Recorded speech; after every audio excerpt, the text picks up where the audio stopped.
linear minimum mean square.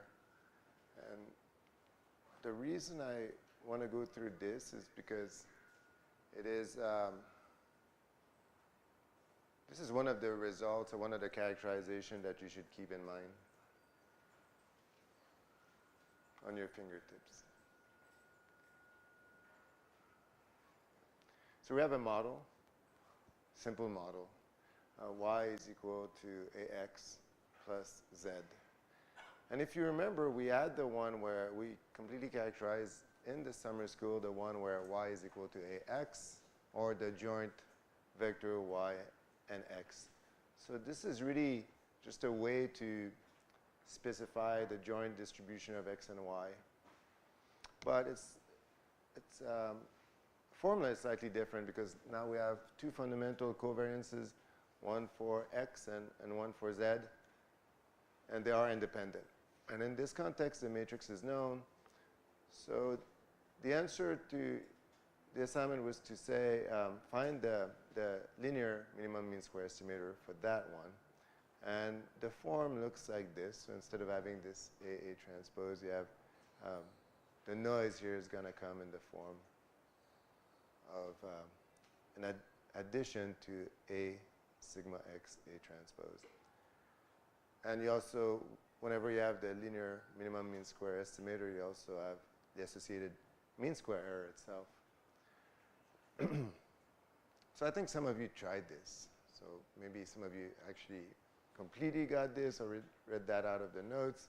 So I'll just go through this quite rapidly, and I use that as a way to reinforce some of the concepts that we've seen so far.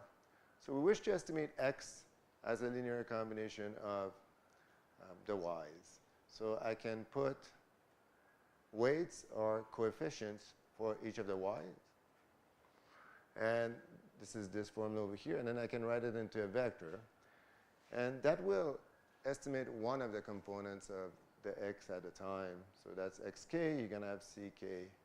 And then this is Python notation for the vector times y.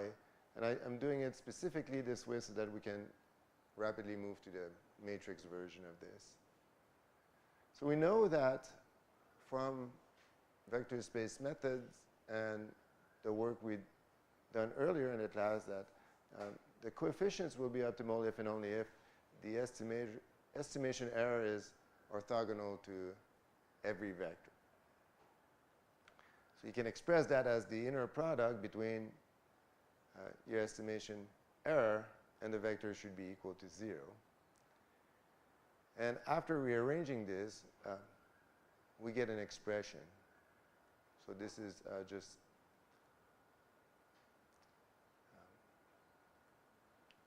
distributing the sum, which is xk minus the estimate over y, and then you get an expression for what the covariance between x and y should be. Remember, we're in the centralized setting where the means are 0 for both of them. And so you get an expression that looks like this. And using the covariance of x and y, we can dig into this expression slightly more. xy, so this is the definition here. And then the next step will be to replace y transpose by the way it is defined in the model.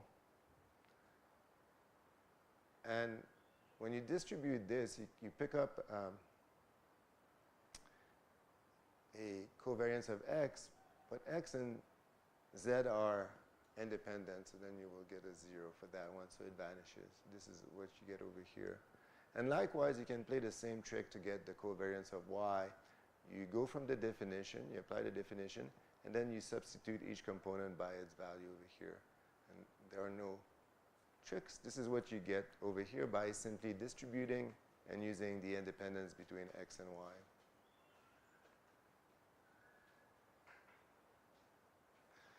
So now we can stack all of these because we judiciously labeled our coefficient. They were already selected to be in the form of a matrix. And if your problem is well posed, like we talked about, then this particular matrix is invertible. And so you can get a matrix version of your coefficient by multiplying both sides of the equation on the right by the inverse of the matrix. And this is, you get this standard equation for that particular model.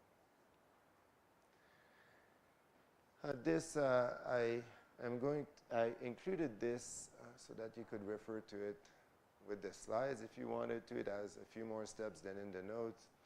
But essentially, once you have the form of the LMMSC, you can compute the MSC. And the first step is to put the definition of the MSC. And then we have this expression for the linear minimum mean square estimator that we've created. So I just substitute these by their expression in terms of the constant. And then I expand. And beyond that, there's nothing fancy in the sense that what I'm going to do is I'm going to replace C by the expression that I had on the previous slide, and then I'm going to do some cancellation and simplification, and I arrive at the definition. So this, I think, is everyone should be familiar with this version, and it's simple. It's easy to recognize because it matches the model that we're naturally familiar with. Then I wanted to show the compact form. And the value of, there's really two values, two things to remember from the next 4 slides. So first is that under certain conditions, like when A is a tall matrix with full column rank, there exists a compact form. And it's good to know the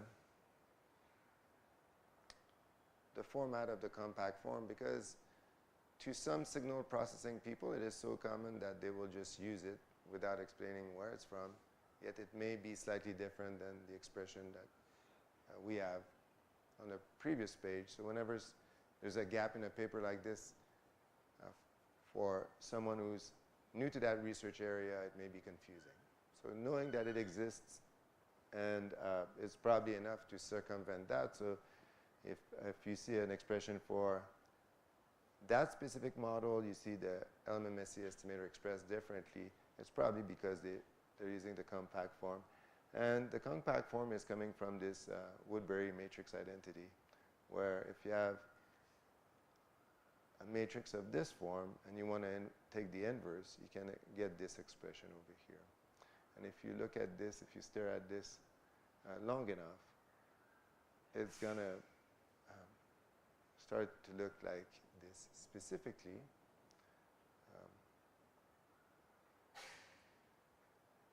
if you do that, then the compact form will have this. The compact form will have this form over here. Looks different. The advantage is that the matrix to take the inverse of, is much smaller. So that's good.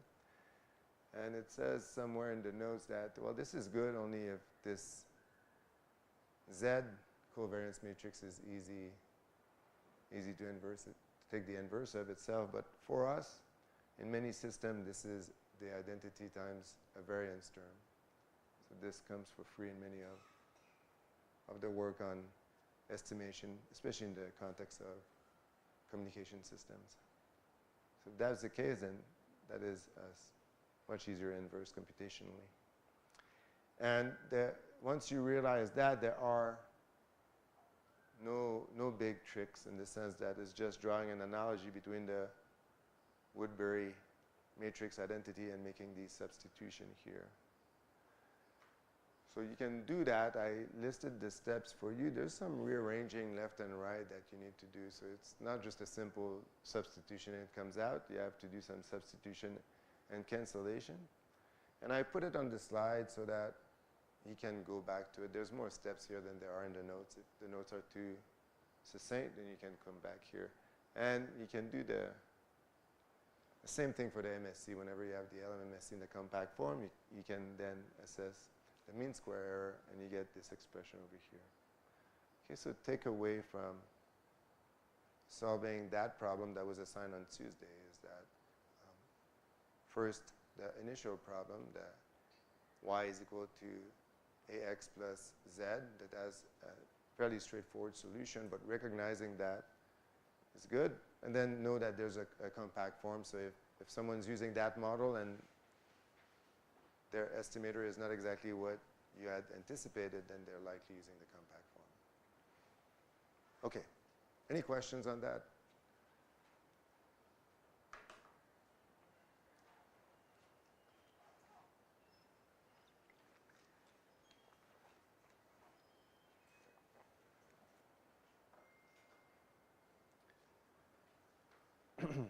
Okay, so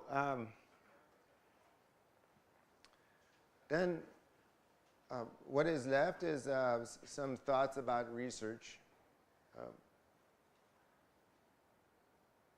And I will confess that for this part I cheated, so I had some talks about the research I used.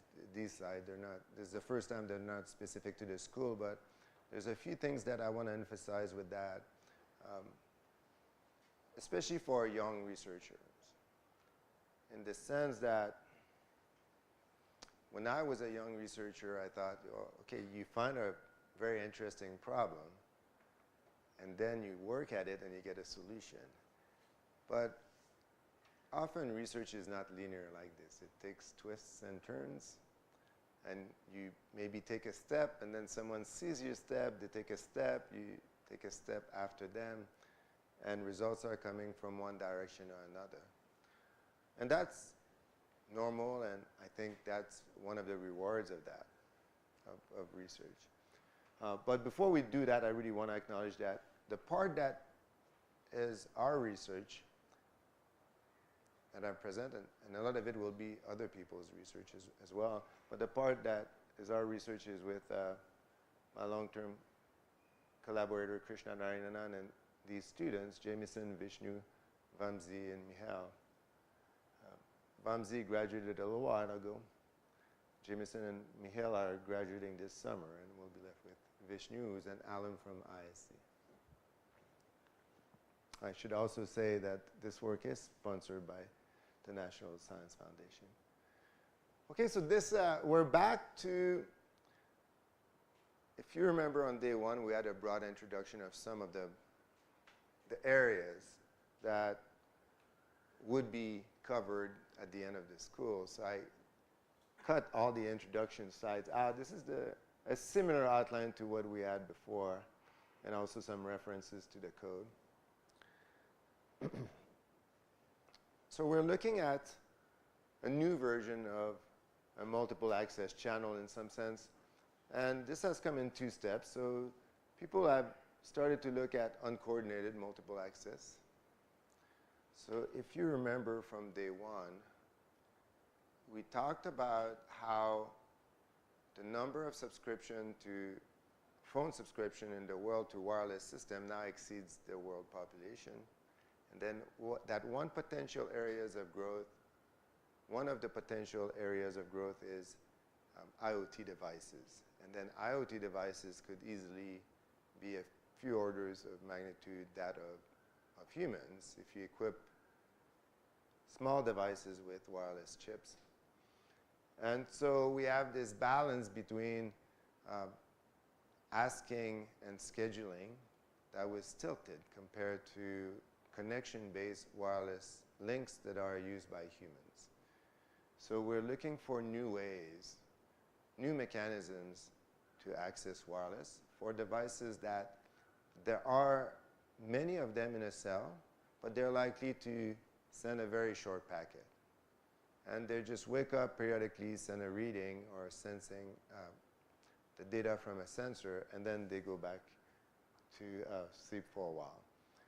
So it's a different paradigm, and this paradigm has taken two steps. So first there was a notion that whenever you have devices that randomly or sporadically transmit brief packets, there's a notion of uncoordinated among the devices. It's not like you will coordinate things over very large density of devices. They wake up, they want to send, they'll use maybe loosely coordinated within a frame, but that's when they're sending. And then there's the notion of unsourced or random access, and one of the differences is that if you are uncoordinated, there's the possibility that not everyone has a unique code or identifier. So what do I mean by that? I think some of you have talked to me about coding, and some of you have talked to me about CDMA systems.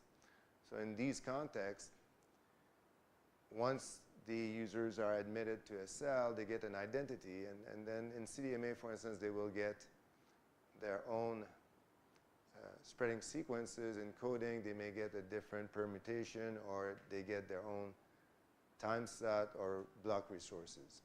Here, this is not the case. We're really looking at a system where they essentially use, subject to maybe random choices, the same code book. And the reason that that's a worthwhile way to look at the problem is that you don't have to communicate with them which code book they're going to be using. And the access point can decode without knowledge of who's transmitting.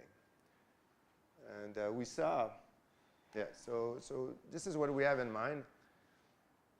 And I call this in this slide the unsourced MAC, uncoordinated and unsourced MAC. So all devices are in some sense similar. They all use the same code book. There's no explicit knowledge of identity. The access point will try to decode the active users. If the decoded messages are unordered. If a user wants to be identified, they have to put that within the protocol, within their packet. So it's slightly different than classical system. And some of these ideas were introduced by Yuri Polinsky in 2017.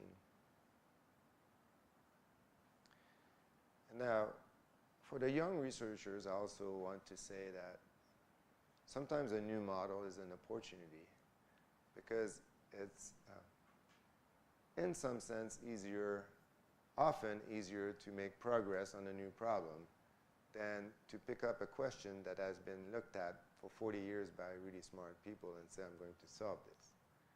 Now, there are great rewards to solving a problem that has been looked at for 40 years, but you have to balance your approach. Okay, so we're talking about uncoordinated but loose coordination. So maybe the access point uses a beacon, so that loosely we have a set of users within a frame. So you can only start to be active as a user within a frame.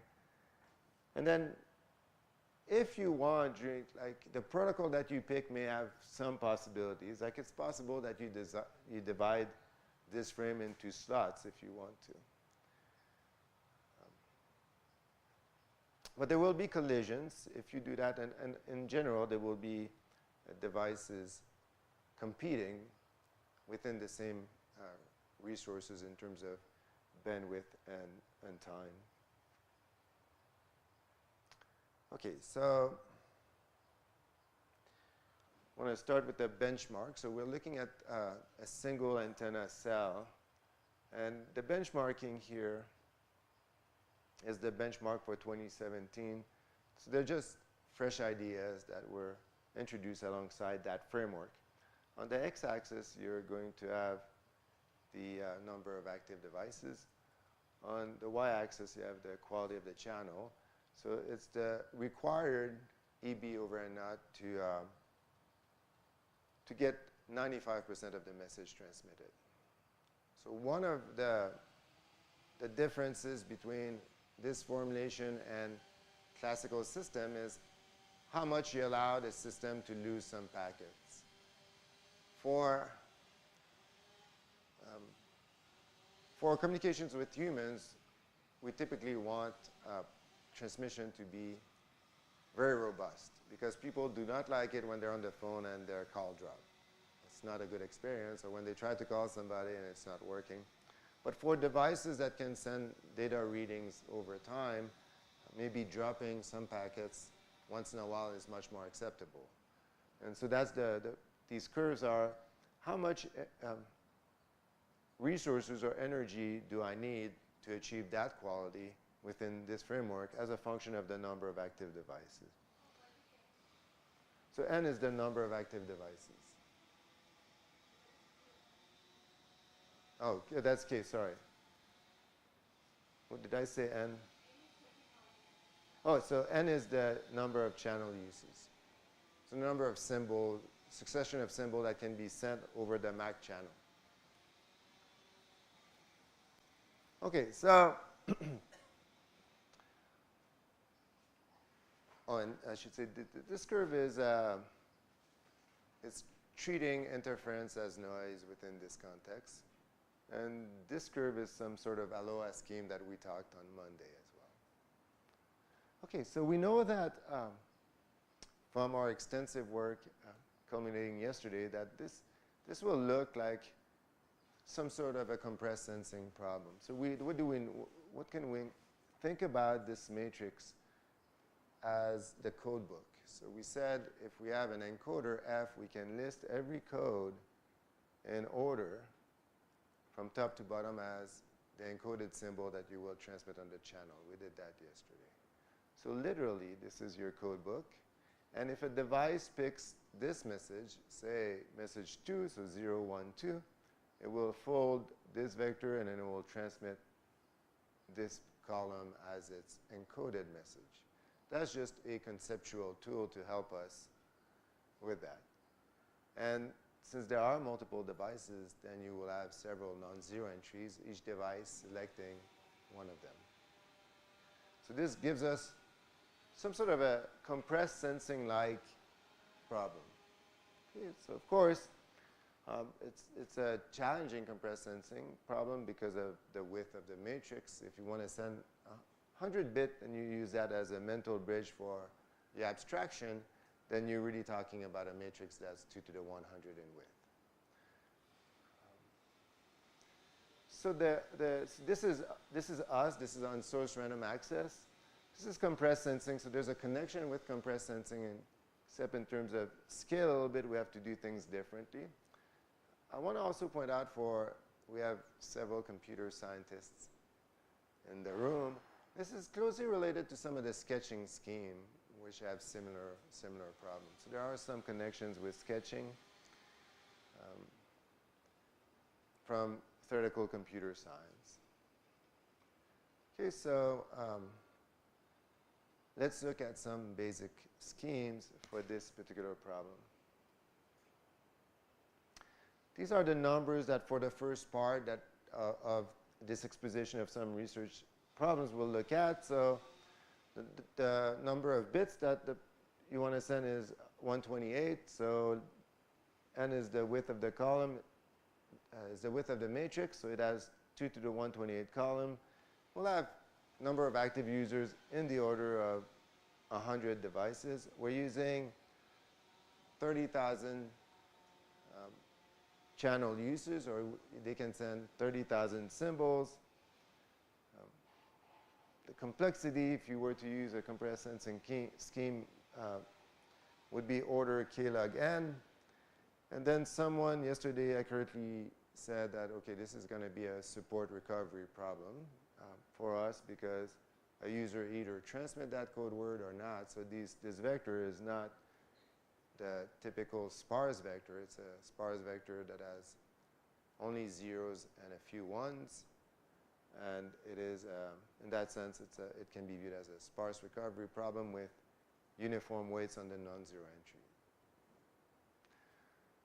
Okay, so we have a quest for low complexity. If you see it as a compressed sensing problem, you cannot apply the commodity solvers because your matrix is simply too large. So we have to do something. We want to have a lower complexity approach where we can actually decode, as opposed to just theoretically look at some properties of the decoding. So one of the ways to do that is to simplify your matrix and say that, if a particular user transmits a message, then for that message, they will not send for the entire time. They will just send for a few slots. If you take this message 3, it's going to be here. They're going to send only for slot 3 and slot 4. That's a possibility. You can design this matrix however you want. But within each slot, you're going to have a slightly a lower number of users, and you're hoping to do something simpler.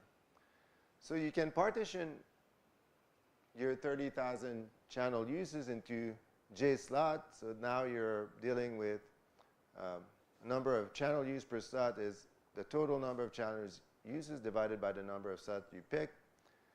And the aim is, so they wanted to make this look like a T users channel. So this, we'll see that this admits a graph representation. So if you look at it from a graphical point of view, so you have these are the message that the devices want to send, the potential message.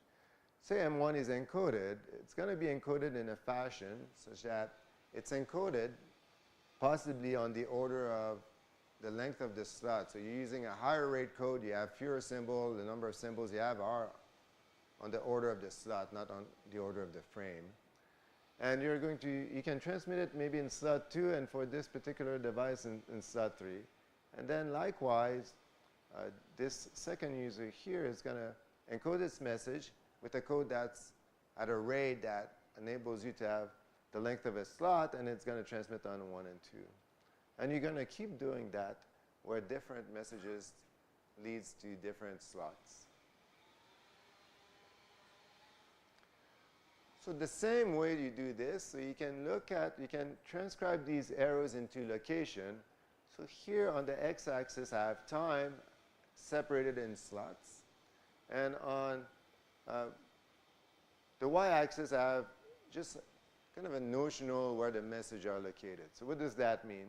Well, if you want to transmit message 1, what's going to happen is you're going to transmit here and you're going to transmit there. And message 3 will be transmitted 3 times, and so on. So the setup is similar to what we discussed. We have k users, k may be on the order of 100, but for illustration we'll take a much lower set. Time is slotted this time, so we decided to partition the matrix in a specific way to get to low complexity.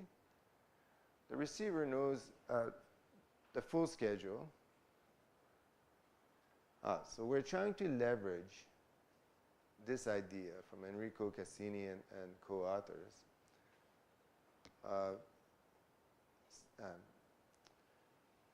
CRDSA.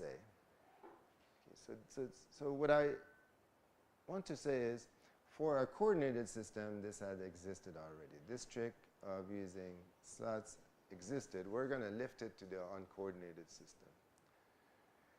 Okay, so going from here to here to here, we get a graph representation. So this is the graph representation. It's a compressed version of the graph representation, taking away the encoding step and just looking at the mapping from a message to a slot. So on the left, I can think of it as having a message or some sort of variable. And on the right, we're going to see the output. That's where our observation is going to be. And what Gianluigi Leva first noticed is that for the coordinate version of this problem, this graph looks exactly like the graph of an LDPC code over an erasure channel.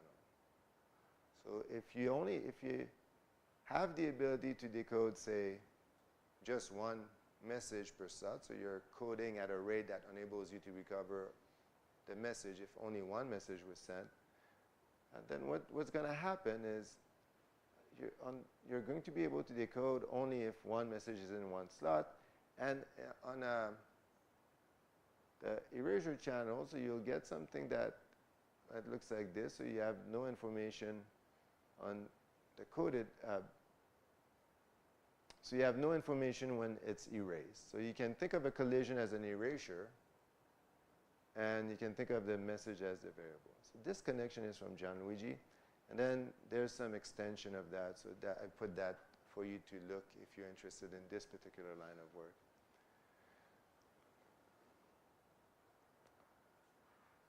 So this will have dual purpose.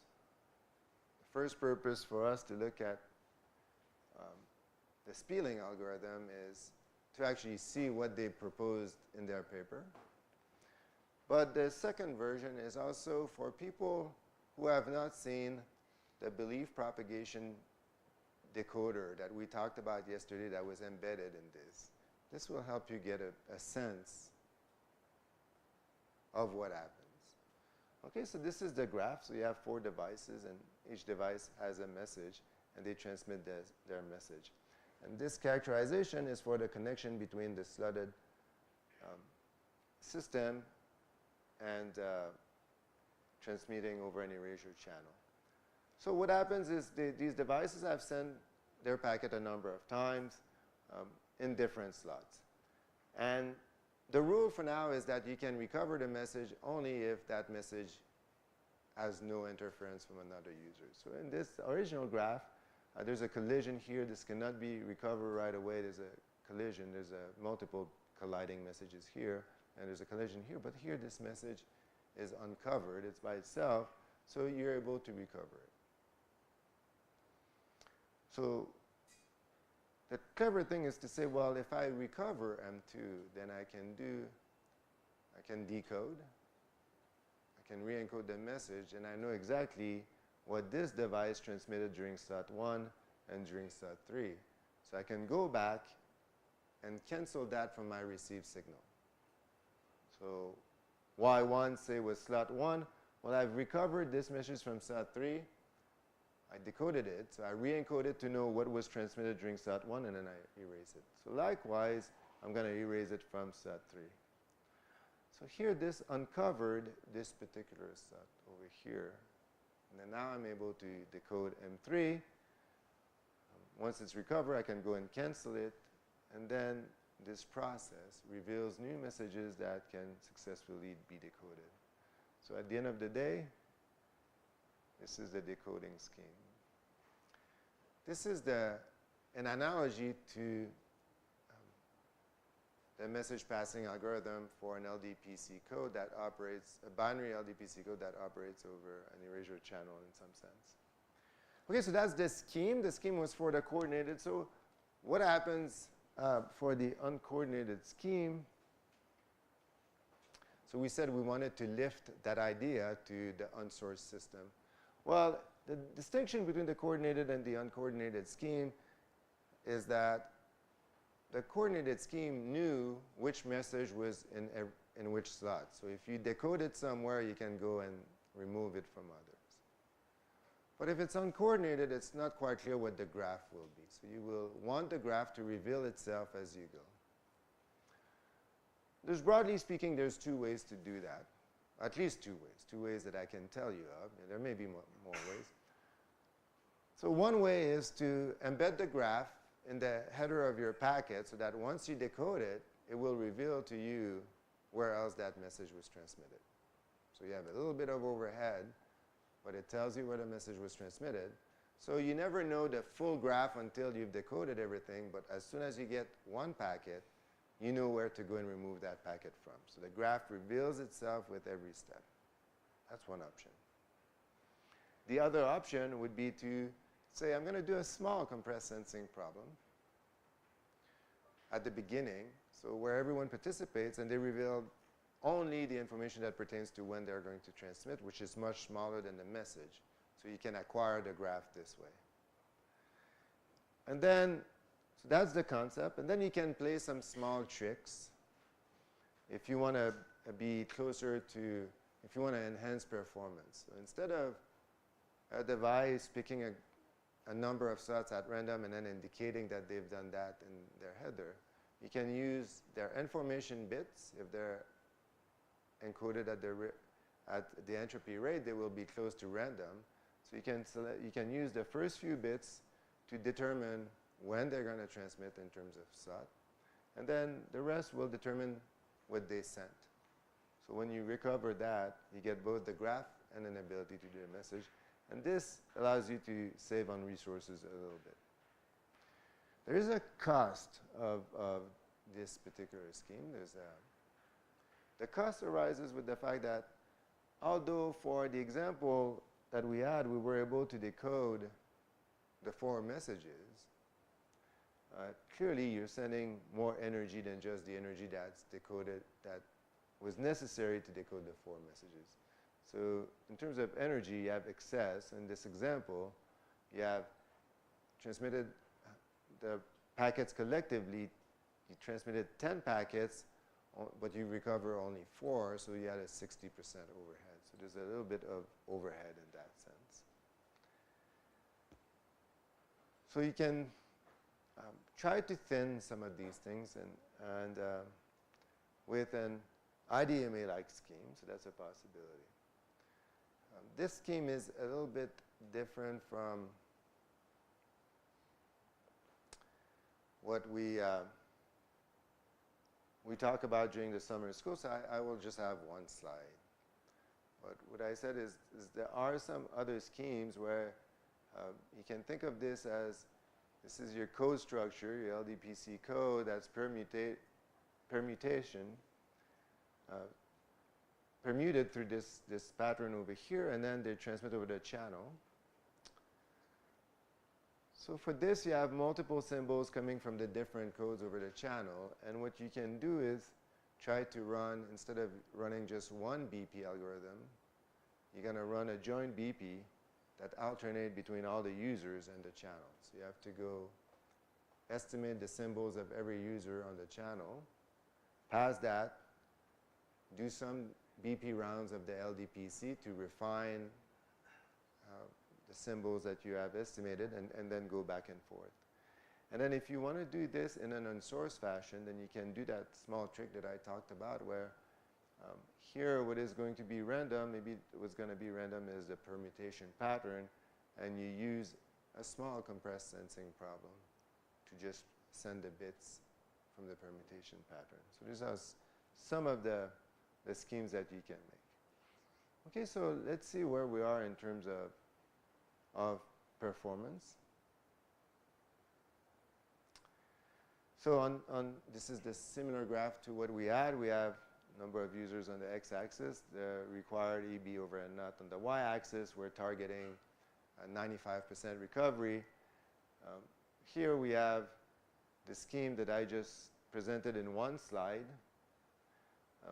These are the schemes that I presented, introduced with the graphical cancellation, the successive interference cancellation with users sending multiple packets.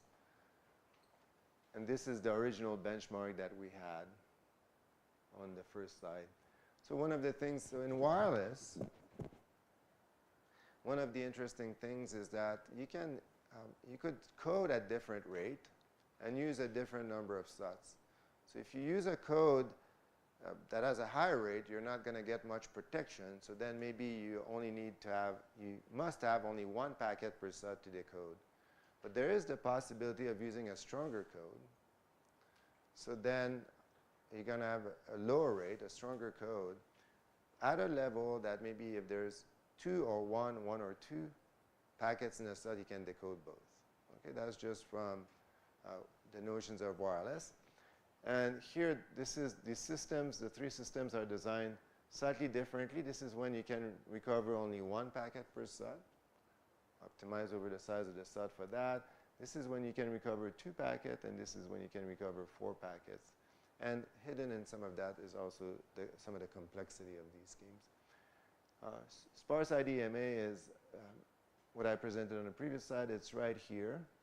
And then there's this scheme by Trushev, who's in spirit, similar in spirit, so that's why I put it there. And it looks like it's about the same as the one we presented in terms of performance, but I will give credit to these people in the sense that they've designed it so their scheme can go and run to a much higher number of users, like 800 users, given enough resources. So their line goes up to here. Our line stops somewhere around here. Okay, so that's where we are. And so some of the reference, I think Lakshmikant has distributed the slides, so you have access to that. That's just for your review. Okay, now we are at the second scheme, or family, I will call that the family of scheme that I want to talk about, is the data fragmentation. This is closer to what we've studied. And it will tell this story how I started to do something that's bridging approximate message passing and communication. So we've seen something like this before. This is in some sense our outer code. And what you want to do is you have your information bits, and you're going to encode them into bits that you will then fragment into smaller chunks. And you're going to try to recover these chunks. The original intent, the original idea that we had is that, okay, 2 to the 128 is preposterous. You cannot do that with a commodity compressed sensing solver. But maybe if we do some chunking in size of, say, between 2 to the 16 or 2 to the 20, then that you can handle. So then you can use commodity compressed sensing solvers for these parts. So again, this is what I exactly said, and we talked about that reduction in length by the chunking. So if, and this is what we tried originally. We said we're going to deal with sections of size to the 16, and you need 8 of them for that. Excuse me. So this is supposed to represent a compressed sensing portion. So now we have like something that's of the size 2 to the 16. We have a compressed sensing versions. We're going to have k users, maybe k on the order of 100. So this is a compressed sensing where the width of the matrix is 2 to the 16. The vector here is 2 to the 16, but it has 100 non-zero entries. And then, loosely speaking, the number of symbols, the height of the matrix would be 30,000 divided by the number of slots. So that's quite reasonable. That works quite well. But one of the challenges is that if you do this, then what do you gain at the end of the day? Well, you gain one vector that's going to tell you, if you recover that vector successfully, it's going to give you the first portion of every message. It's going to give you the first 16 bits of every message that was sent. This is going to give you the next 16 bits of every message. And so this is going to be the third portion. So you get like all the blocks that were sent, but what you don't get is you do not get information about which block corresponds to which other block. So every slot is going to give you 16 bits from every one, but it doesn't tell you these 16 bits were sent with these 16 bits. So you have to find a way to recover that, to stitch them together. So the idea for that was to, a very nice idea, that was from Krishna, was to say let's use a code that has increasing redundancy. So you start by sending 16 information bits, and then in the second part, maybe you'll send a fewer information bit, maybe 15 or 14, and you're going to use these as redundancy on this packet. So if you're a coding theorist, you can think of this as being parity checks over these. If you're more of a computer scientist, you can think of these as CRC check over these, but they're random parity as far as we're concerned. And to link, so that's going to help you go from here to here, establish a link. And then when we go from here to there, we're going to do the same trick and reserve a few bits to be able to know which packet goes with this. So these 2 bits are going to be parity over informations that are coming from the first 16 and maybe the next 14 bits. And then we're going to do that all the way to the end. At the end, we'll put a few more parities to be able to disentangle the messages. So now, quickly, you have something that looks like this. In the first slot, you recover the k messages, they're all the first 16 bits. In the second slot, you have the next messages. Maybe they have 15 bits and 1 parity bits, or 14 bits and 2 parity bits. And then same. So you have lists, unordered lists of information plus parity. And what you're going to try to do is literally you're going to do stitching. So you start from a root node. That's from the first list. And what you're going to do is you're going to compute the parities associated with that root node. You know how to do that. It's random parity or CRC, whatever you're more familiar with. And then out of the second list, there will be only a few messages, maybe, that are parity consistent with that root node that you selected. So the ones that are inconsistent, you know they were not corresponding to that message. You can drop them. Here you're going to do the same thing. So for every path that has gone from 1 to 2, you're going to compute the parities for the third block. And you're going to look at your list, and you're going to retain only the ones that are parity consistent and prune everything else. And you're going to do that all the way to the end. And if you select your parities judiciously, you will be able to stitch with high probability every message. So we call it, in some sense, a tree code and the pruning of the tree, because you start with something, a message, and then from there, you have to look at parity consistent first level messages, and then the other ones you do not follow, and then you do that the same at the next step, and then you slowly prune your tree with, whenever something becomes inconsistent, you can drop these following paths. Okay, so this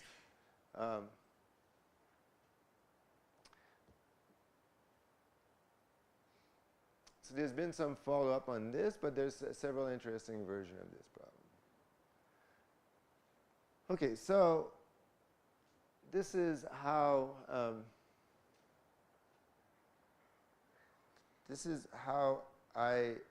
my journey into trying to marry this scheme to approximate message passing came together.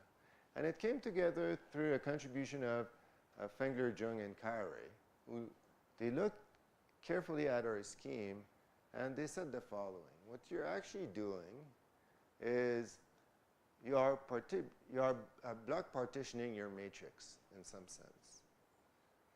So the matrix, you say, when I say I pick a message from the first part, you can think of it as being a block partition of your matrix. But realize that by doing this splitting, you've already reduced the size of your matrix quite significantly. So for us, we had something like 16 blocks of 16 bits. So we went from, because of the redundancy, you have to go a little bit higher, but we went from 2 to the 128 to 16 blocks of 16 bits.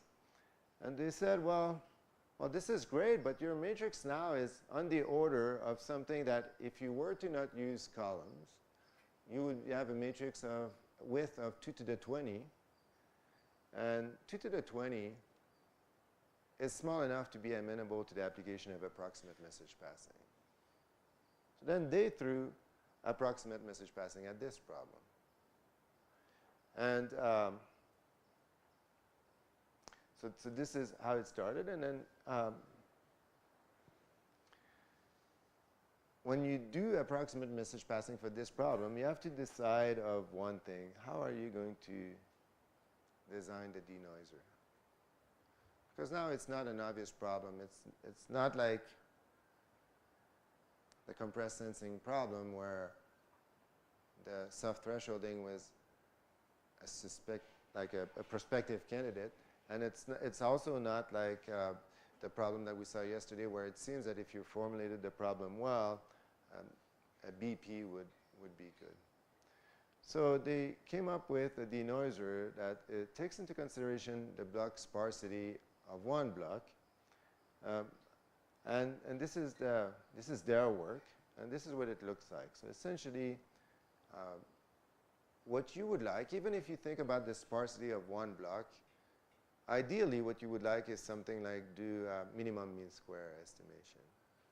But if you have 100 users within a block, this becomes to be able to evaluate a minimum mean square estimator, it's a combinatorial problem, because you have to consider all the vectors of the length of the block, so 2 to the 16 or something, with 100 non-zero entries. So you have 2 to the 16 choose 100 entry to compute the true mMTC. So that's not practical. The complexity of that is too high. So they did kind of a posterior mean estimate. So they have a way to say, well, what is the likelihood that there is location per location, what is the likelihood that I see someone in there, taking into consideration that there are k users, taking into consideration the number of slots, but not doing the combinatorial exercise. So that's an approximation to the mMTC, but that approximation worked quite well. So in this scheme,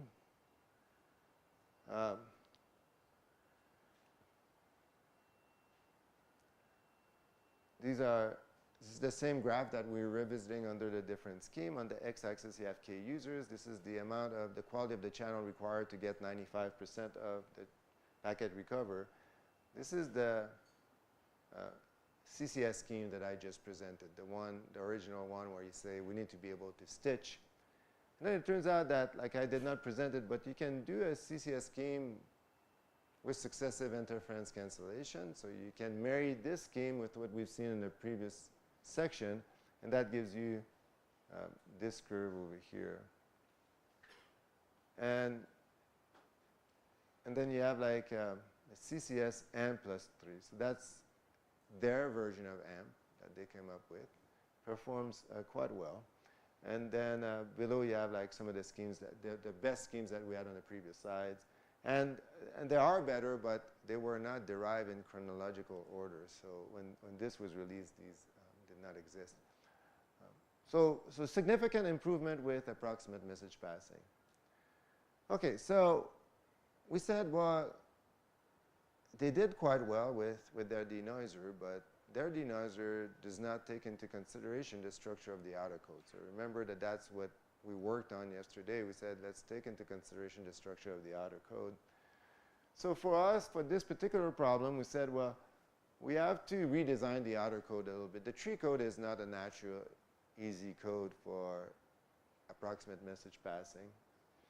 So we need to redesign the outer code.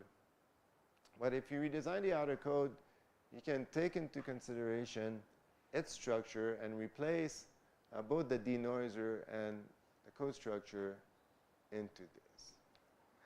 So we decided to use an LDPC-like outer code. But there are many users concurrently on the graph of the LDPC code. So this is very unusual. So what we decided is we decided to do a very small graph LDPC-inspired code, but use very, very large symbol so that when you try to decode, they don't interfere with one another much. And so this is the performance of this scheme. These are the three schemes that we saw already. The original one, the CCS plus the coded compressed sensing plus tree code. This is the one with the successive interference cancellation. This is the one that comes from Fengler, Jiang, and Kyrie that already uses AMP, but their AMP does not use the structure of the outer code. And this is the one that uses the structure of the outer code in a manner somewhat similar to what we saw yesterday. So that's how we got to using approximate message passing in the context of a communication system. And then whenever we also wanted to say, for a lot of these problems under the hood, you're trading off performance with complexity. If you did not have complexity issues, you could say, I'll just do the big compressed sensing with the matrix of 2 to the 128. So we wanted to also make sure that like the scheme that we propose is not orders of complexity more than the scheme we compare ourselves against. So we have some runtime comparison. These two schemes are implemented the same way. So you can see that the ratio of the complexity. So red is a little bit more complex because you go to the outer code to do some BP iteration and then you come back. So it takes a little bit more time to execute, but it's minor. It's a small order. So this was a very good improvement. Okay, so that gave a new connection between CCS and approximate message passing. And it seems that it's a natural application of BP on the graph. The outer code depends on the sparsity. So we have to have a degree distribution that's pretty small, message sizes. You're going to have multiple messages per section, so you want very large alphabet. And this is what led to the opportunities. When I say many theoretical and practical challenges exist. So this is something that has happened quite a few times in my career. So conceptually, this problem is more difficult than the single user problem that we saw yesterday. But we attacked and solved or provided an engineering solution to this problem before we said, well, wait a minute. If we do this for multi-user, maybe it's worth going back and looking at it for the single user. So this is an example where research is not linear. The second thing I want to point out is this interaction between something that we put out there, another group looking at it, making an improvement, and then us going and improving it. Had they not done this, it is unlikely that we would have taken that path afterwards. So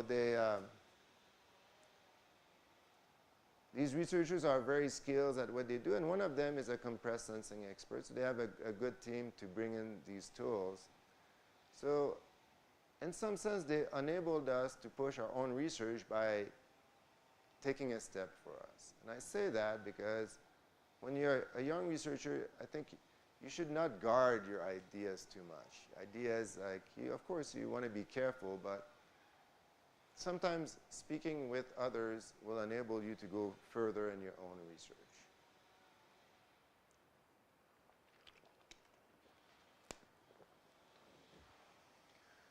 Okay, so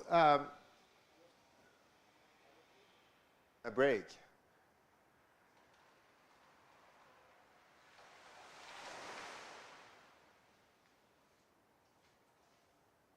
We'll have a break in 5 minutes. Hope everyone survived out there. I'm not sure what happened, but I'm glad we're here in this building that has not shaken. There's a small twist that you can do to this, and we saw that twist for the 2 users. It's slightly different. If you have many users, it turns out it becomes combinatorially difficult for the outer LDBC code, even with a high order alphabet, to do well. So what you can do is you can start to randomly split your users in 2 different sparse domains. And this is really the first idea of coded demixing that we saw, that gave rise to what we saw yesterday as the multi-user AMP. So here you create 2 sparse domains that are random, and you let user select one or the other at random. If you have a large number of users, they will be somewhat balanced. And it turns out that you can get significant gains with that. The decoding for that is the joint AMP that we saw yesterday in some sense. So the complexity is not very different. And this should be very reminiscent of an image that came yesterday, although this one is in the context of unsourced random access, where you have many more users than you have sparse domains. But you can see now the parallel between what has happened in the unsourced multiple access domain and then what I presented yesterday. So Lakshmikant decided his break starts now. These are the curves now. So okay. So on the x-axis, the number of active users, the quality of the channel for 95%. These 2 curves we're familiar with. They've come twice as benchmark already. This curve was the best one that we had on the previous chart. So that's the red one over here. And this is the one with coded demixing in 2 sparse domains. So we can see that for a time, that curve was the best. Okay, I will stop here, and we will have a break. But first, I want to give you an opportunity to ask questions if you have any. Yes?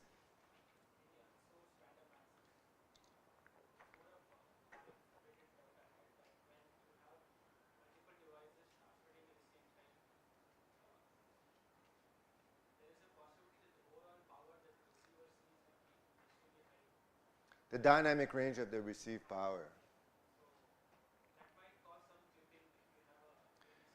That is a true implementation issue. And then you can start, so you're going to, so one of the things that is likely going to happen is you're not necessarily clipping, but you're going to get into the nonlinear range of your front end. And we do have a colleague who works on these issues. But it is a true challenge. Even with spans, you assume that actual users is less. Yeah. So okay. So there's two things. So there's the notion of spreading. So if you spread and then you have users on there, if you spread well, the energy per section is not getting higher. But so we talked about the benefit of some of the M scheme is the natural shaping gain that you get. Well, the natural shaping gain is great from an information theoretic point of view. It's phenomenal there. But it does leads to some input and output that may clip, or you have a larger dynamic range on the transmitter. So that's an issue that you're going to have to think about. And then the dynamic range of the receiver depends a little bit on the way you spread and how much you pay. So they're very good questions. And then maybe to that I will also say that I think it is important to look at problems that are pertinent, but I, as a person, have to realize that I try to make either a fundamental assessment or an algorithmic contribution. Real engineering problems to look at are many. And you have to decide where you put your contribution. So this is not only going to, what you're saying is not only going to be true here, but was true for some of what we talked about yesterday, and there are many true implementation issues. But I view as the contribution in the algorithmic domains for the system is food for thoughts for the engineering team that make the world work. Okay, let's take our break.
that came after those I presented.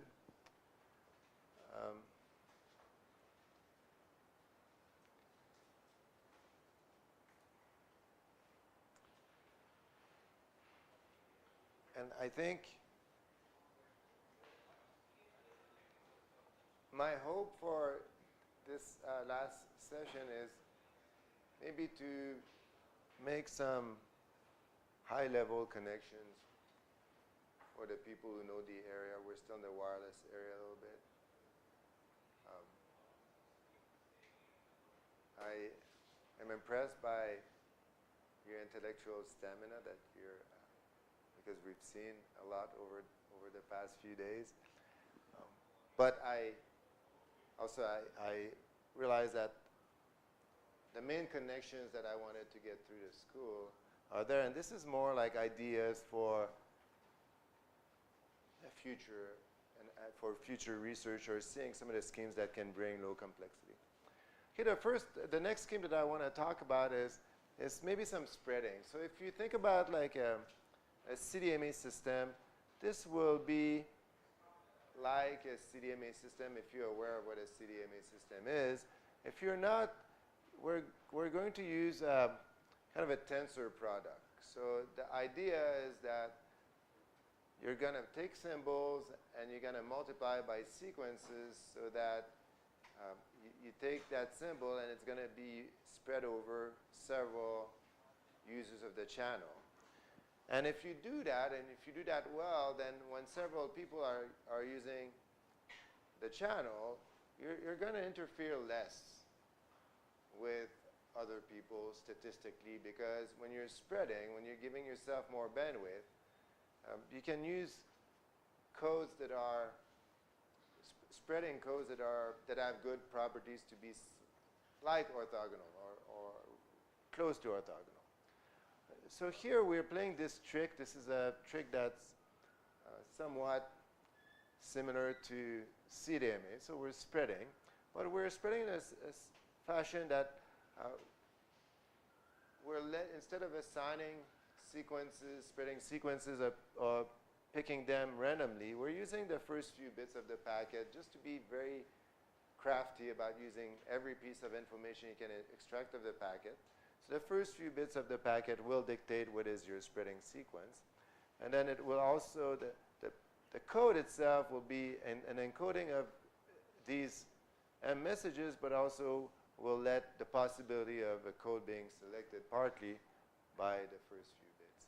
And then you get a code word, that's a classic code word, and then you're going to spread every possible symbol in that code word with a spreading sequence in a manner that's similar to CDMA. I am not sure if you think of CDMA this way, but you can think of it as a tensor product or a tensor product between your code and one, and then doing a Hadamard with, I think they're equivalent, so that's just my notation for it. So this is an outer code representation for this, so that's going to allow us to say what are we doing when we decode in some sense. So here this is one code word symbol spread by the spreading sequence S. And then that's the second code word symbol spread by the sequence S. So this matrix is the matrix version of the vector we had before. So there are many representations, but if you adopt this representation here, you can view the received information as the matrix representation plus some noise, and that allows you to do kind of the decoding in two-step like you would normally for a CDMA system. So what is going to happen is you're going to despread by doing, if your spreading sequences are normalized, you're doing an inner product with the spreading sequence that you used, and that gives you the energy of that spreading sequence times, this is now the code word symbols that you have. And then if you do that, if you use this representation, it allows you to look at the interference. So these are for us, it's equivalent to the inner product between your sequence and the sequence that someone else is using, so that hopefully that inner product is low. So hopefully you're using a sequence that's close to orthogonal to someone else, because their coded bit is going to come and impact the quality of what you see and attempt to decode. It's going to depend on the angle between these two vectors in some sense. And then the noise, well, there's nothing you can do about. The noise will be there no matter what. So if you do that, if you keep that scheme in mind, what you can do is you can spread and then use a polar code for coding your system. Why a polar code? A polar code is a great achievement of coding with some very nice properties, asymptotically achieved capacity, but also very good performance for short block length. So this is what your system looks like in some sense. So you have one polar code per users, and then these symbols are spread. So what do? You have the receive symbol.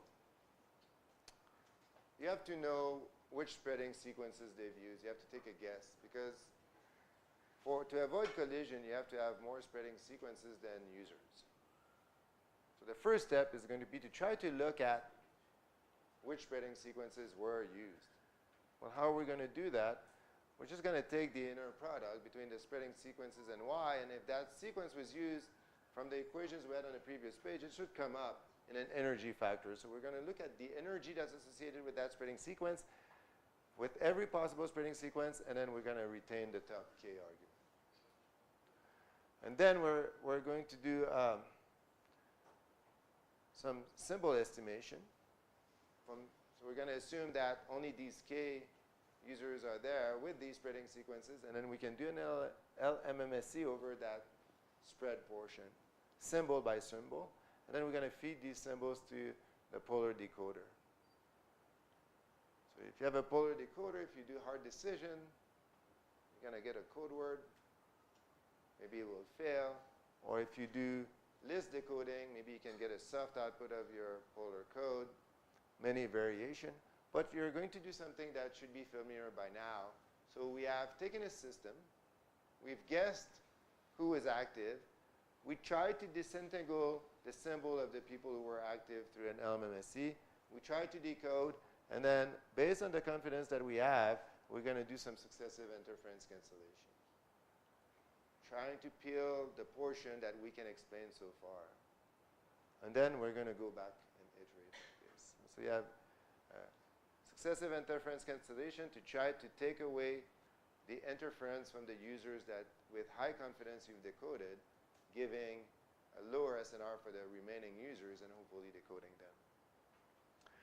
Okay, so I thought it would be appropriate to tie this in with what we did this morning.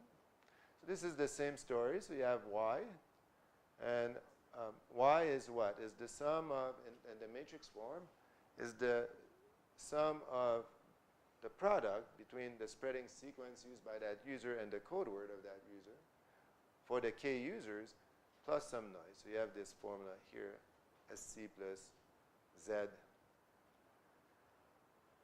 So this starts to look like an approximate structure that has this form over here. You can think of this as having some covariance. And if it has some covariance, it's embedded in a covariance plus noise. You're going to try to recover the symbol with an LMMSC estimator, symbol by symbol. And like this, you recover. In the step of doing that, you have this equation that we worked on earlier at the very top of this morning. This was your problem on Tuesday, and now it appears here in this work. Okay, so these are essentially the ingredients that we have. We have a polar code, single user likelihood are based on the estimate of the rows of this matrix. We have joint successive cancellation within a loop, so we do it multiple times. like it is common for polar codes, you are going to use a CRC check. So these are implementations that practically makes the code perform a lot better at some block length. And you could also do list decoding if you wanted to. The sequence of bit will dictate the frozen bits. That's for the people who are familiar with polar code. And then you have this LMSC. That framework could also work with LDPC and self-decoding, but it seems to work quite well for polar code. Okay. That's the easy way to understand what we're doing. There's one twist that we actually do that makes it slightly different. And it's the following. I'm trying to find which slide I'm going to explain this with. This. Yes. So you can think of it as the spreading sequence this way.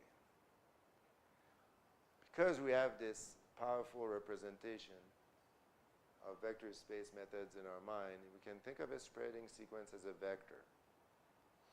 When you're in a coordinated system, you know how many users are going to be in there. So you have the luxury of trying to position these vectors in a manner that's optimal so that they interfere the least.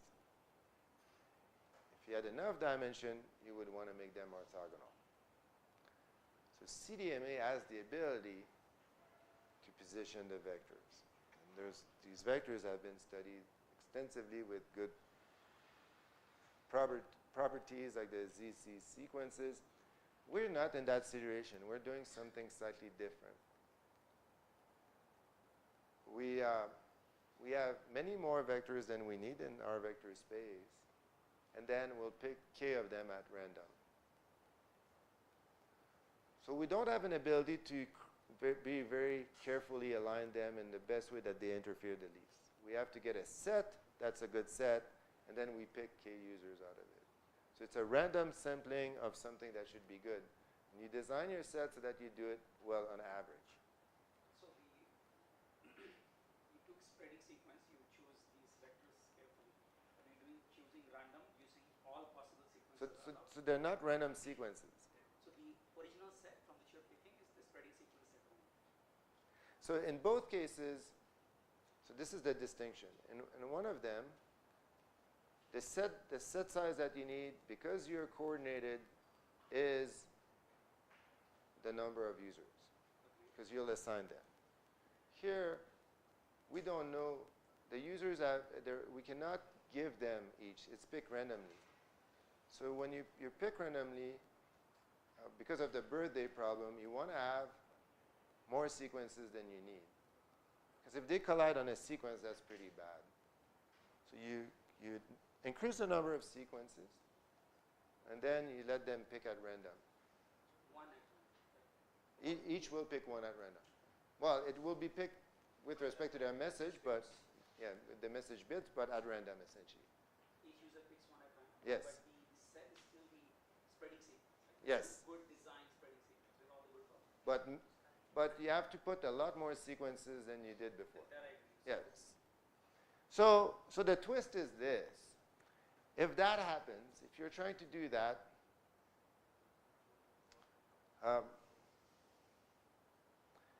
it may be good most of the time, but it may be bad sometimes for a user. So it is better to, instead of using the same sequence for every user, because if it's bad, it means that that sequence interferes, it's very close to someone else's sequences, or maybe it's colliding or very close.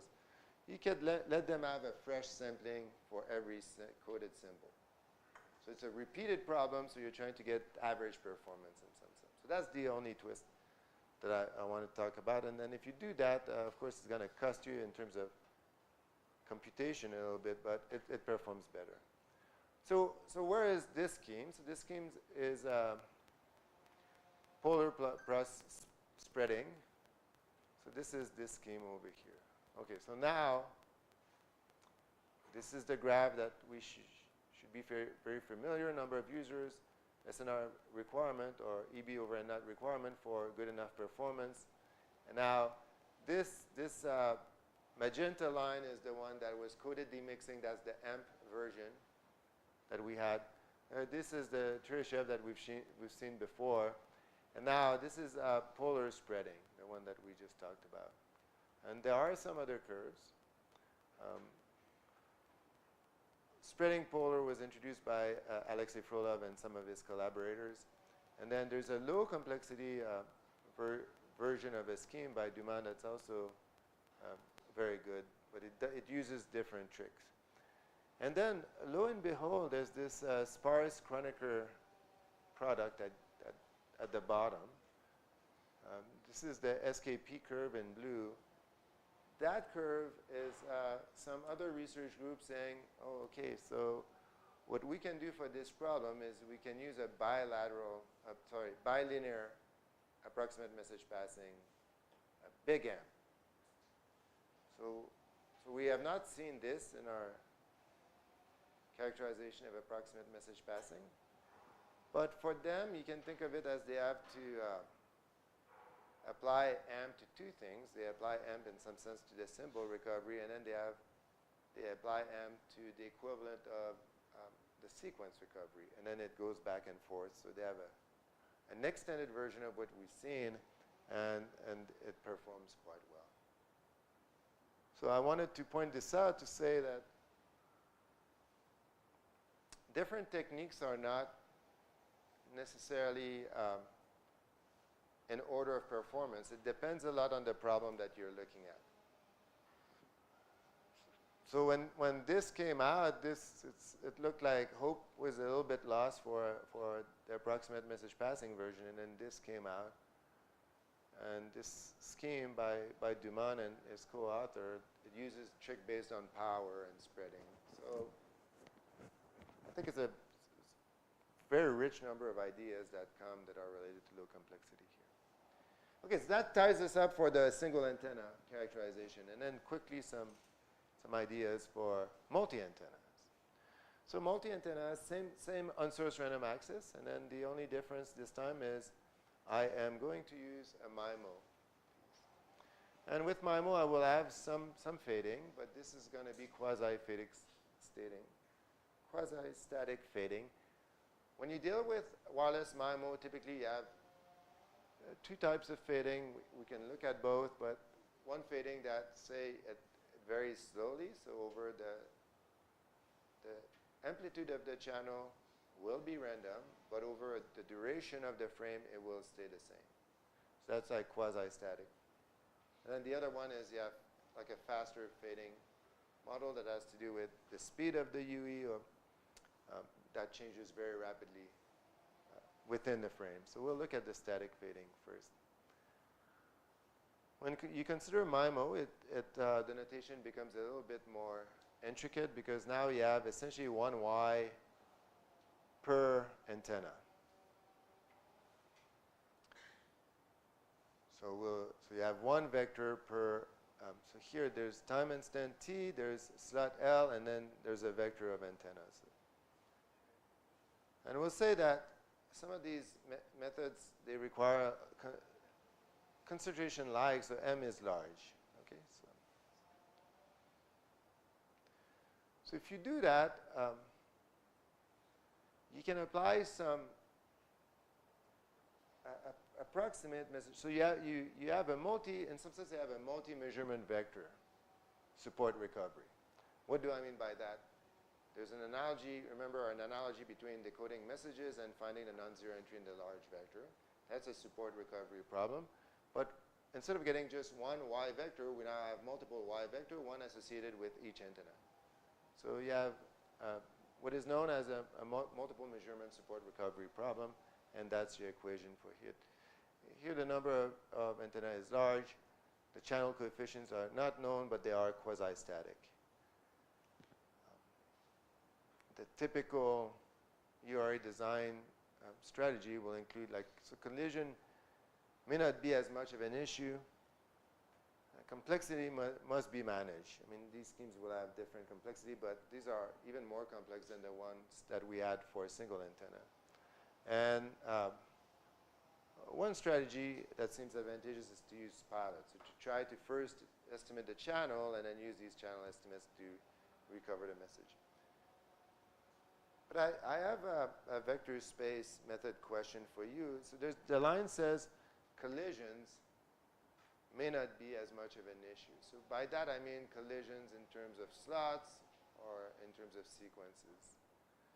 So my question to you is, if you have a multiple measurement vector support recovery problem with a large number of antennas, why would collisions in slots or collisions in terms of sequences, why do I say they may not be as much of an issue? That's a question for you. Same signal is spread across multiple antennas, but even designed for that. Yeah, so I think that's true. I would express what you said slightly differently, in the sense that you may be able to resolve the signal in the angular domain based on a lot of your antennas. So even if in slots or in spreading sequences they seem to be colliding, if you're able to resolve them in the azimuth elevation or the angular domain of your antennas, then it does not. Actually, sophisticated version of direction of arrival problems now. Yeah. Yes. Okay, so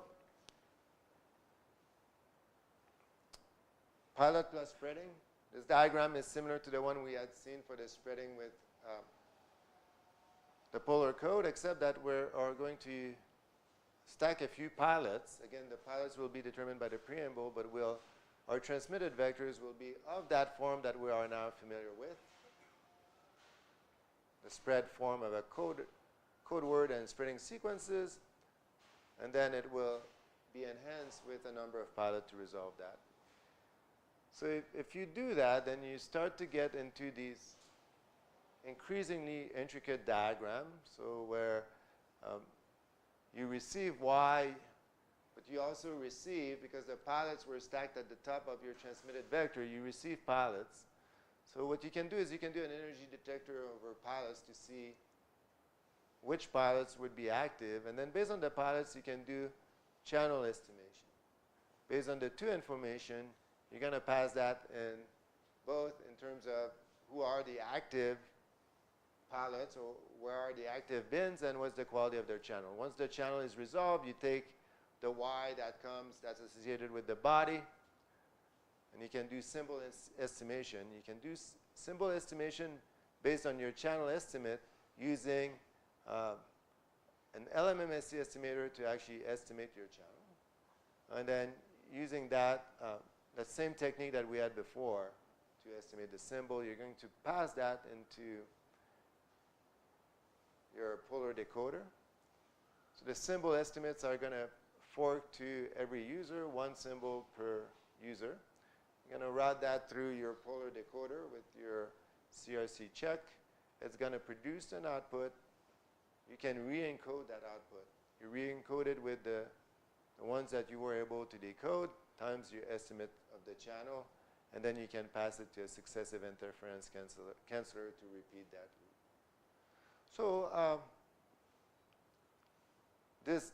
so what would I like you to take away from this slide as a participant in this school? First is that now we can start to see some of the building blocks that we saw in the school are starting to come in many different places. This is a building block that we're now familiar with. This comes from an inner product that we talked about to try to recover the one. There's also an LMMSC that happens for every symbol here to feed it there. So you can see that now we're deviating a little bit from some of the approximate message passing, but we're really leveraging the mentality of what we've developed earlier this week. You can do the same thing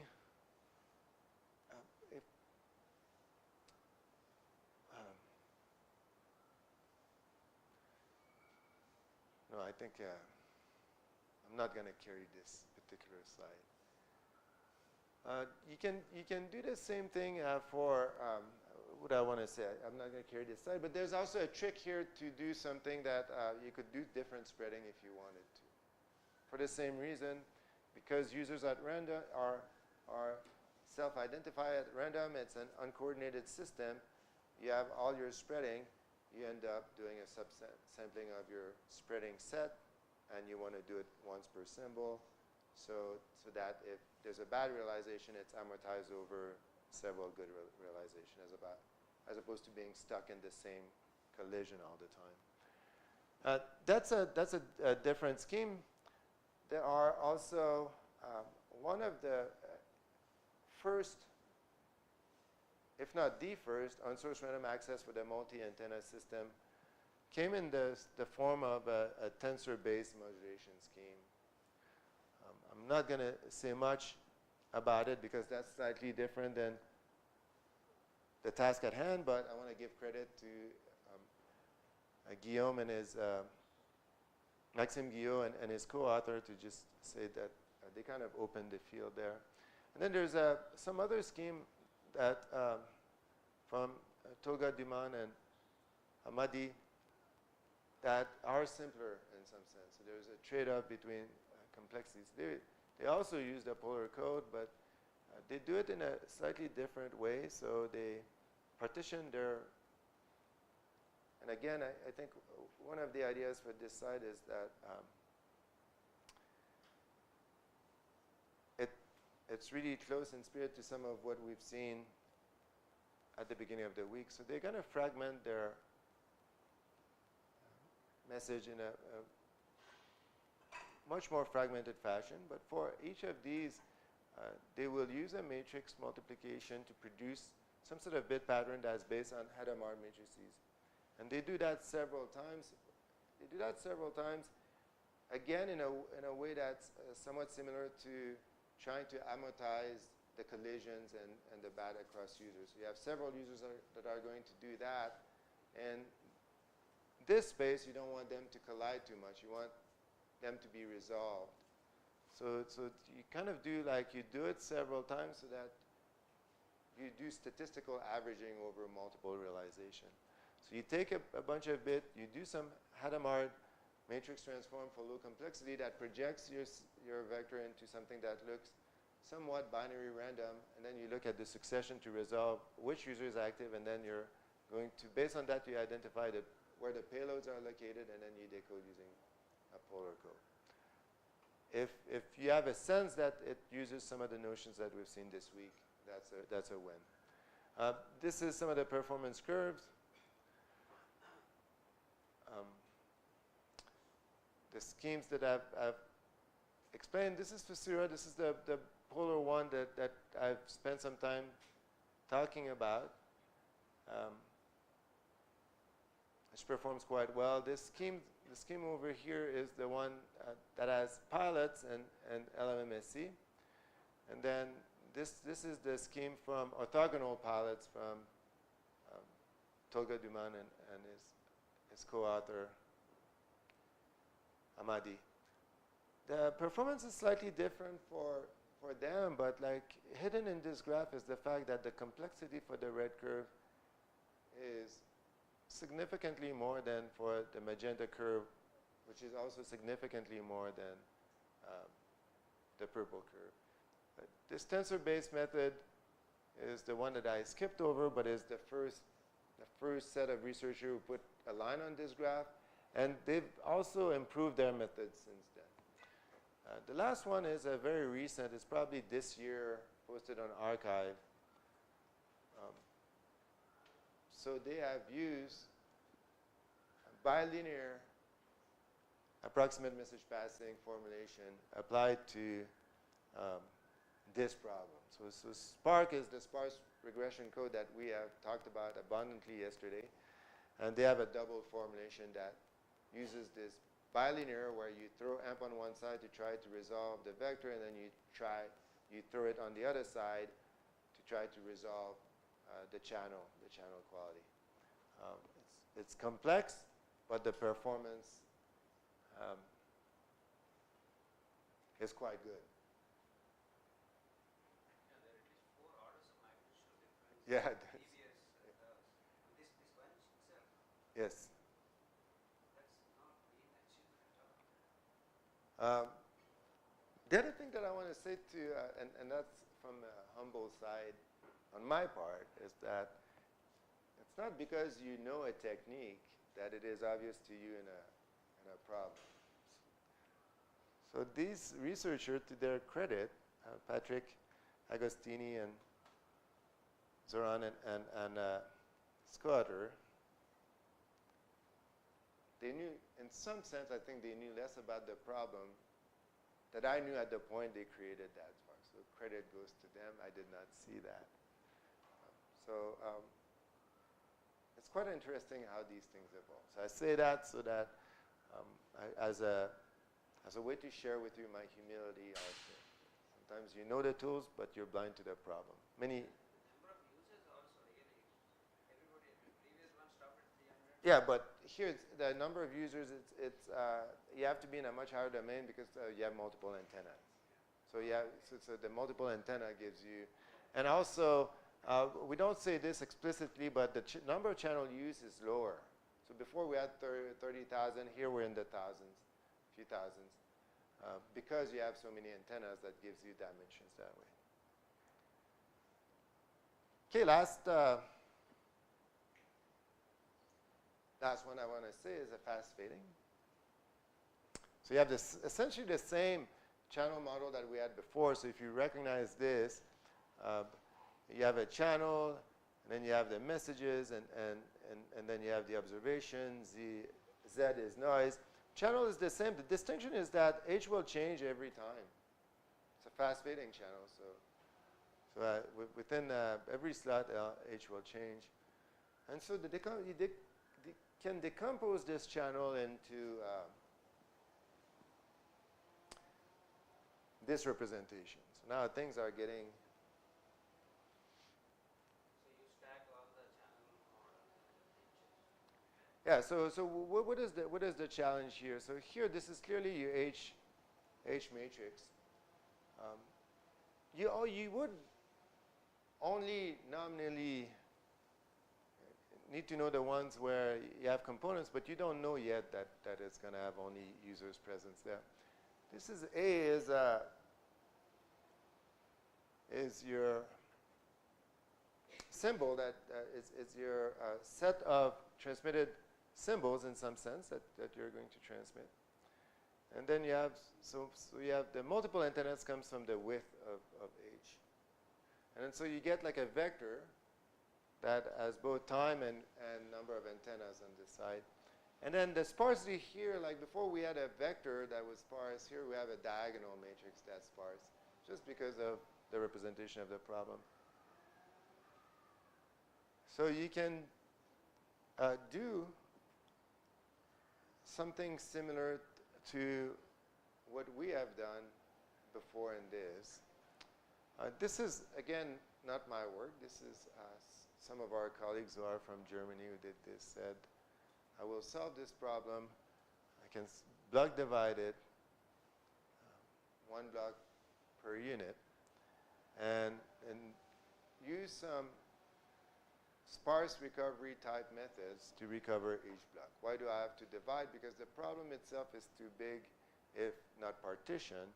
I can break it down into small compressed sensing problem, and then if I use an outer code in the form of a, say, tree code, then I will be able to regain that. So they did a divide and conquer version of this. And so this is, the group who did this is the same group who brought AMP after we had published the paper on the tree code. So there are some sparse recovery methods based on the covariance, because now things are stochastic all the time, so you have to look at the covariance of your channel.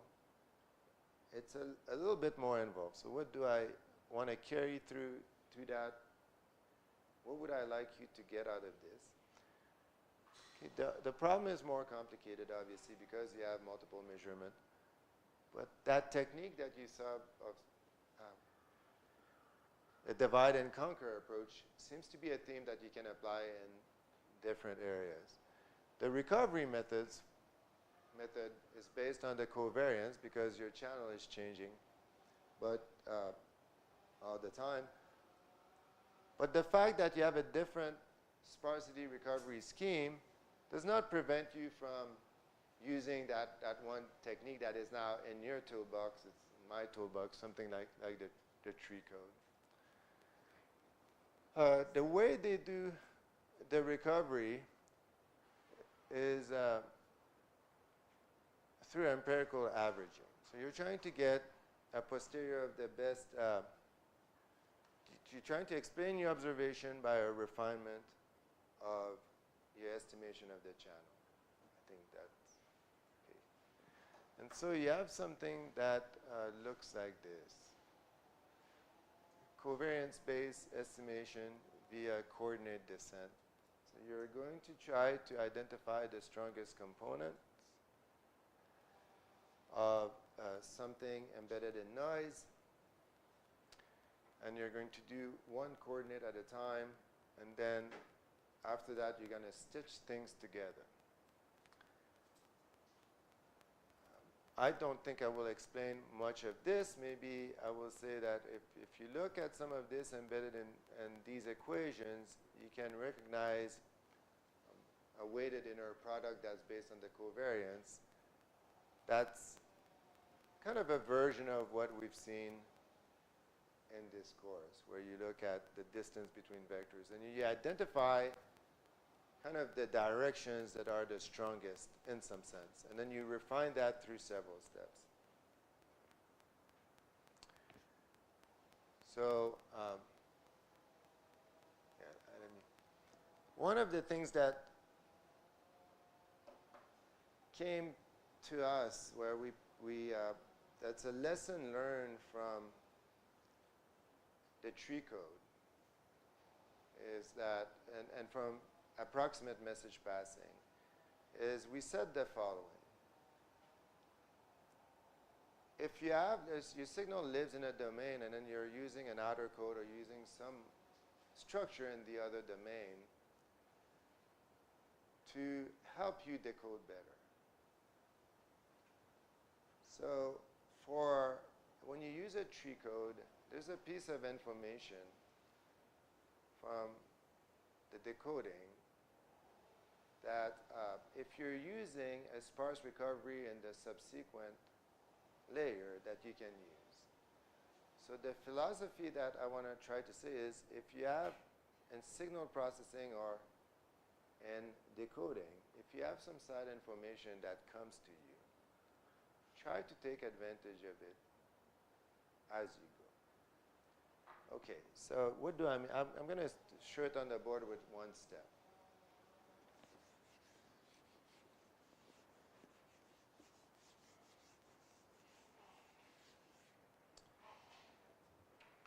So you have a tree code. So what do I mean by that? So like it's a two-step tree code. So you have a vector of information, and the second step is a vector of information plus some parity bits, CRC parity that are based on the first one. And you have, say, K users using that technique. So the first step, because you've used a divide and conquer, here they're using a divide and conquer in a domain that has to do with the multi-antenna fast fading model, but think of it as having sparse recovery. So based on that, like say we have 4 users, we're going to get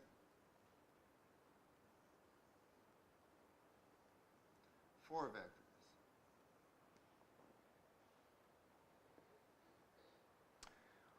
Now we go to the next step. So the next step, you would like to do like a sparse recovery problem. We have a k-sparse vector. You can do a compressed sensing here. If it's the standard compressed sensing problem, you could do M, but if it's this compressed sensing, you have to do this fancy scheme to recover it. So if you're not careful to take all the information that you can, keep it in mind, and I say that And I will point out that in the first paper we wrote, we did not take advantage of all the information we had. So sometimes these things are not always obvious. But each row, each column here is something that looks like this. Okay? So we said when we build these matrices, we said, I'm going to build a matrix by stacking my messages. So think of transposing this vector over here. So in this matrix is such that every column is a message. The top message is new information. The bottom part of the message is parity bits. Okay. So where are these parities coming from? From the previous one. But this matrix, as it is, the columns of this matrix contain all the possible parity checks that would come from the previous one. But you've already decoded, you know that there was only 4 messages in the previous one. So what can you do? Well, you can compute the parity for every of these 4 messages.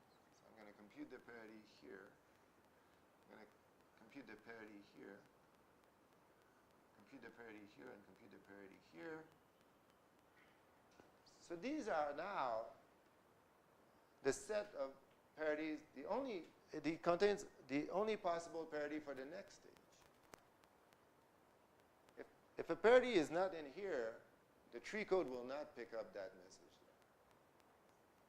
So before you do your compressed sensing, what can you do? You can go and look at this matrix that originally contained everything that you wanted and say, wait a second, I can knock out all the columns that don't have these parities.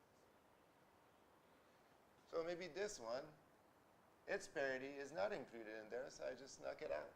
So I reduce the matrix by taking into account all the information that I have about the problem.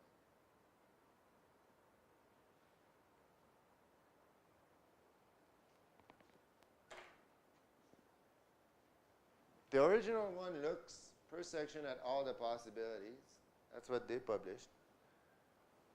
This is our variation of it that says, wait a second, you should only look at the set that's admissible by previous parities. If it's not in the set of possible parities, prune that set. You get a problem that's of lower diversity. Okay? These parity computations do at the receiver, right? So they're done at their receiver. Yeah. Yes, that's correct. Okay, so I think this is carrying that in the slide. So what did we take advantage of? We took advantage of the fact that we start with full matrices, but once you've decoded the first set of vector, you can now prune the matrix. It's narrower. Narrow means the set of possibilities is also less. The problem becomes easier. Okay. Correspondingly, you're not only pruning the column, but this vector also, the location that corresponds to these columns are now impossible. So you just knock them out before you perform your support recovery task. That's my cartoonish version of this explained on the board, where based on what you've seen so far, you can compute the set of parities for the next one, and then you prune the possibility based on the set of possible parities. Yes? I don't know whether you can answer. If you're trying to use compressed sensing idea here, you're losing out on that because you're making it more dense. You don't need it here. You're making it more. You're shifting 2 things. So you have to be careful, right? So your vector, if you think of your sparsity of that vector, you're making it more. You're increasing the sparsity of the vector because the number of ones is going to stay the same, but the vector is going to be shorter. So it's going to work. But then you have the compensating factor that you're also shifting the ratio of the width over the number of observation for that matrix. Yeah. So ratio is the same. Okay, that's your prune matrix. This is some of the, how much does it buy you in terms of performance for your compressed sensing problem. It's significant for this particular philosophy. Some of the curves, the performance comparison when you have some of these reduction for different number of users. The performance gap is quite good when you have fewer users, because once you have many users, you start to cover most parities. Again, complexity is important, so this is to show that this scheme is not an unreasonable amount of complexity. Okay, so that's about the extent to what I wanted to present on this topic. And then, like, I think I have some quick open problems that I don't know the answer to. I think you will have to find your own problems, but this is some examples.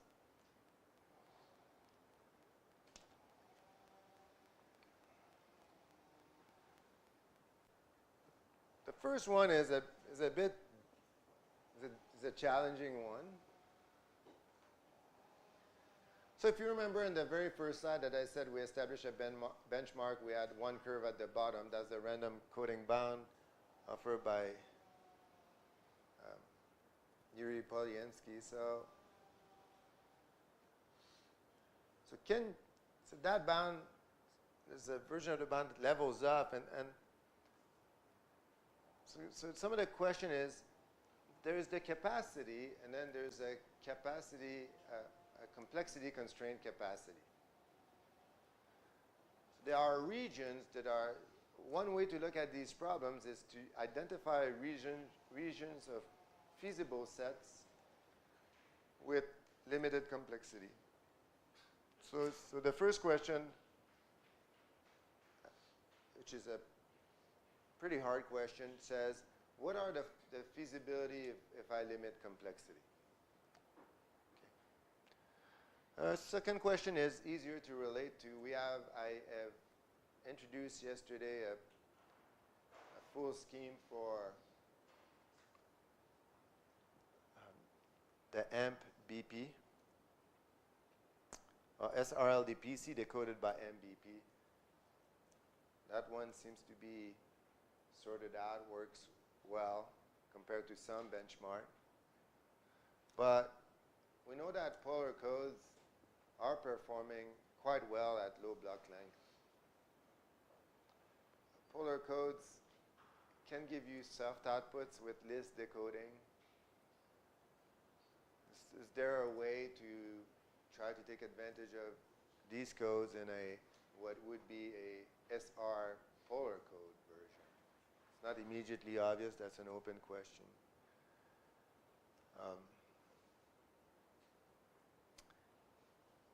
On day one, I presented one of the challenges that said you can view this as being you can view unsourced random access as trying to accommodate IoT system with many devices. And I also said that you can view it as a way to improve the RATCH system and the next generation 6G standard. So there's also, and then there was this graph that partitioned throughput and delay, where there was the set of what is possible today. Low delay, low throughput. There was AR, VR at the top, and then there was machine type communication. So one of the question is, can these techniques, unsourced or uncoordinated technique, grant-free paradigms, help with ultra-reliable, low-latency communication? So why? Well, if you don't have to have a handshaking of when you can transmit, and you have the bandwidth to afford being able to do something uncoordinated, then if people are allowed to transmit when they want, the information may get there faster. So does it have a role to play in URLLC?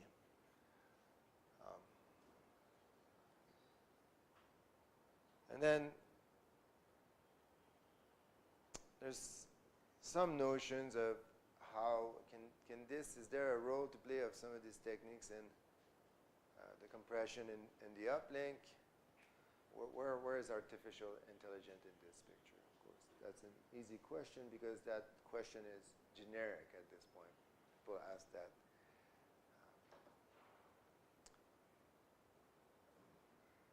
So I also want to do like a little bit of a summary of some of the techniques for onshores. So we had like sparsifying collision. That's the one that we saw the graph thinning based on successive interference cancellation. Performance is good.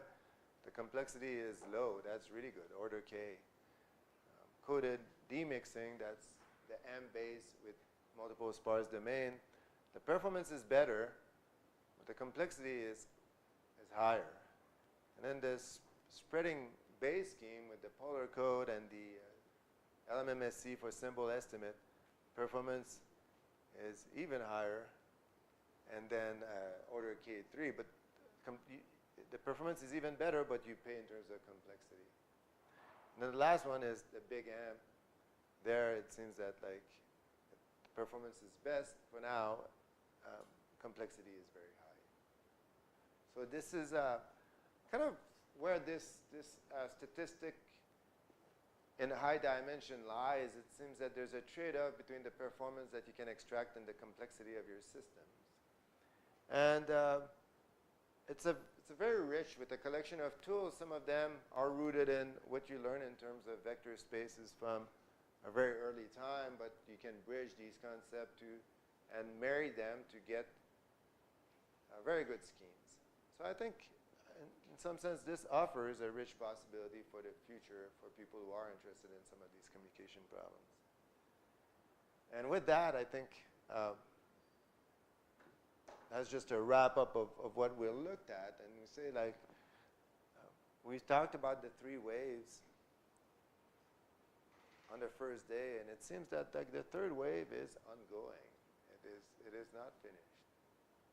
So if you are looking, if you work in wireless networks, whether you view it from a wireless point of view or if you view it from a cell-free point of view, it seems that there are plenty of open problems on that third wave.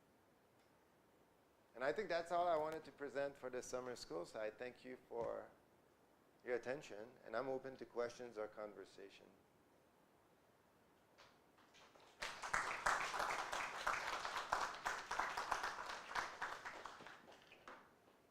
Any questions?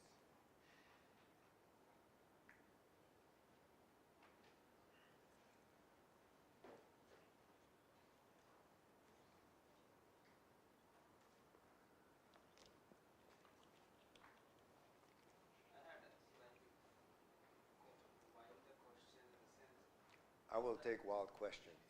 I may not answer them. Yeah, oh, that's great.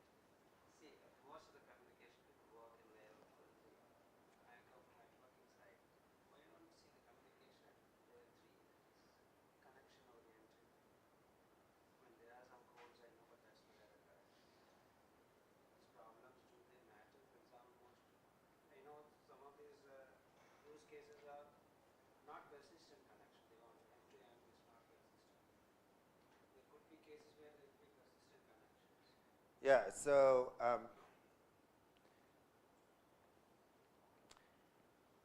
that's a very good question. Actually, I don't think it's a wild question. I think if you think of the hierarchy of communication systems, so typically you will have the physical layer at the bottom, and then on top of that you will have the link layer, and then you're slowly building up to networks. There are some super interesting problems. So the question, if I rephrase it properly, is how do you incorporate some of the information that you may know about the connection of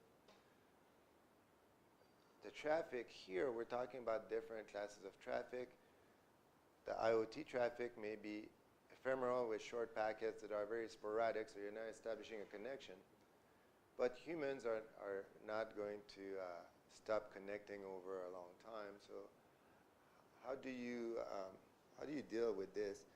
I think part of the answer to that is maybe ORAN. Having the ability to change the operation of your system and assign blocks based on the currently what you need for your system. So if you happen to have, for instance, you're deploying a wireless system in an industrial setting that's mostly sensing for robustness over time, then you will allocate a lot of the blocks to something like this, with fewer blocks being for traditional connection. And then if you have a place where there's a lot more human connections, then you will not be able to afford this as much, or maybe you will shift the allocation of your resources so that you give priority to your customers that have important or long connections. Out of that answer, I also want to point out that the things that we've seen here, they're not to replace the way part of the cellular system works. They're there to be complementary to that in some parts of the spectrum. So how to do that well, how to allocate your resources at the network layer for scheduling, and then for the uncoordinated part, learning how to do that well, I think these are all open questions, actually, and they're very interesting questions that are at a higher level. So could you look at, say, reinforcement learning to learn how to apportion your resources in the best suitable way according to some metric? I think these are open problems. I think sometimes there's a lot of RL for wireless, but they tend to be maybe for more classical connections. These hybrid models where you're trying to have like very distinct classes. So now we're talking about two. We're talking about the normal connections, and we're talking about the mMTC. But if you have the ultra reliable version of that, that's going to take a lot of bandwidth. So how do you do that well? Having RL to do that, they're prime topics. And seeing the structure of how it's going to evolve. The early work I did with Paramol years ago was about low latency and looking at effective capacity. So we know that low latency costs you a lot in terms of resources.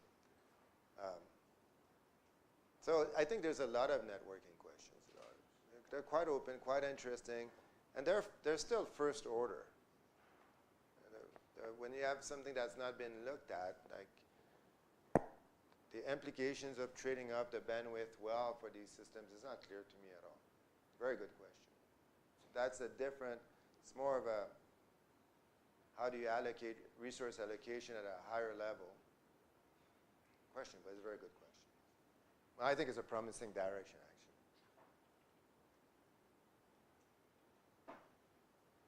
Okay, if not, then I think this concludes the summer school.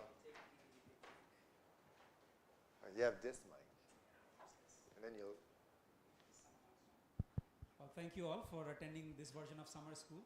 If you're interested in hearing more from CNI, we actually organize several events. We have weekly seminar series where we invite researchers from all over the world. Some of them speak remotely, some of them actually come to IIC.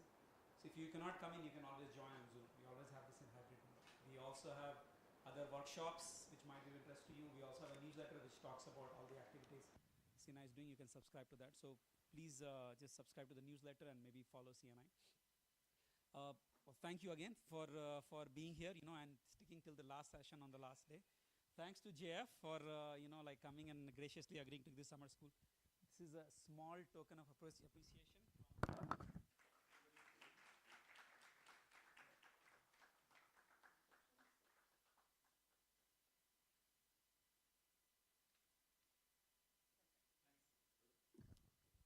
One last announcement, please drop your tags at this location here.